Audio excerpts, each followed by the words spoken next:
The journey starts way back in 2022 when Anthony Bridges was in the OTE League. OTE has been a great way for young talents to show off their skills to the world on a larger platform. Bridges was dominant for the Rod Wave Elite. He was garnering a lot of views on YouTube and Instagram. Anthony Bridges plays the game in a careless way, especially back when he was only 16 years old. Some people call him a social media player, kinda like the more talented and physically gifted Julian Newman.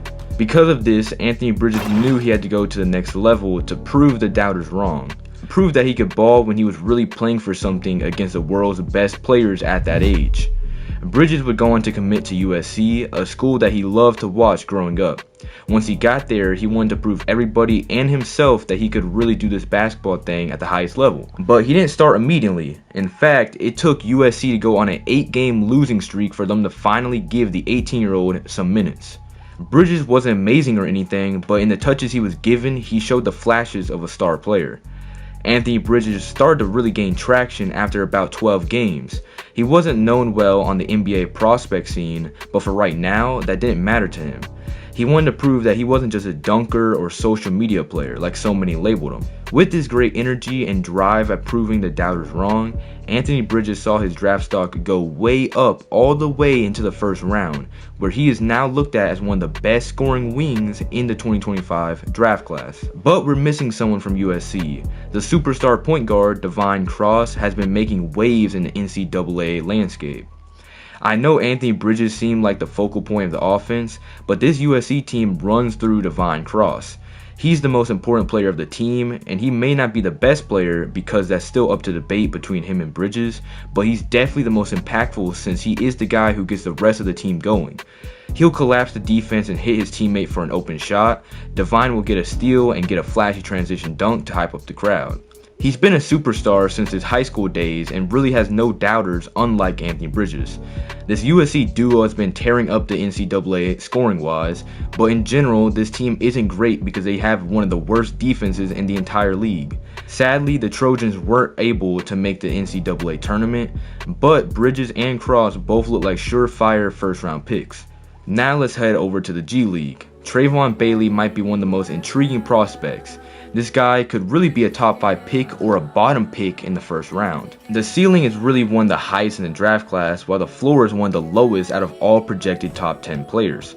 Trayvon Bailey chose to play in the G League over the traditional college route, mainly due to somebody he used to play with in AAU, Scoot Henderson, who also chose the G League route. The left-handed former 5-star prospect has been having a tough time adjusting in the G League, like most players out of high school, but Trayvon has shown some flashes.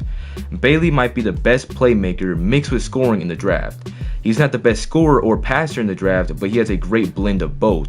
Mixed with his athleticism and 6'5" size at point guard makes him one of the most versatile players in the entire draft, and has true potential as a top 3 pick in the 2025 NBA draft.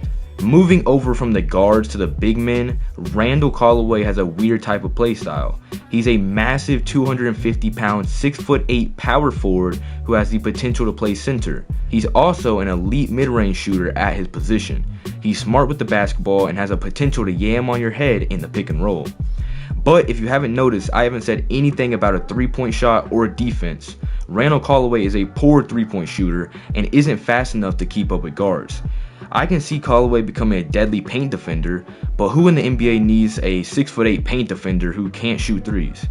His play style might be weird, but Callaway is a humble and quiet guy. He's had to work hard to even be projected inside the top 25. Last year he was projected as a 2nd round pick, but he decided to stay another year to try to win a national championship and improve his draft stock.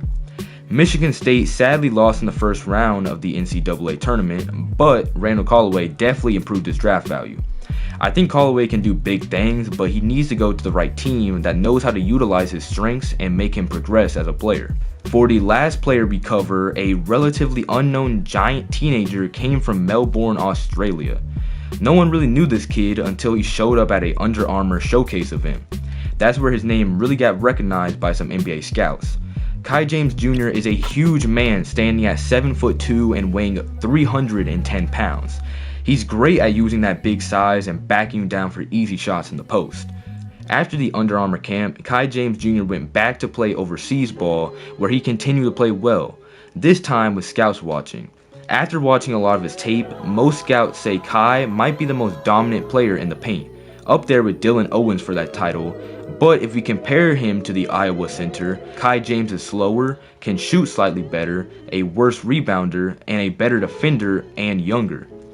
Dylan Owens is a great post player and rebounder, while Kai James utilizes more areas of the court to score.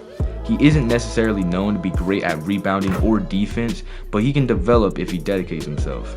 And that is it for the video. I hope y'all enjoyed this short college video to round out the 2025 NBA draft class. I'll see y'all next time. Peace.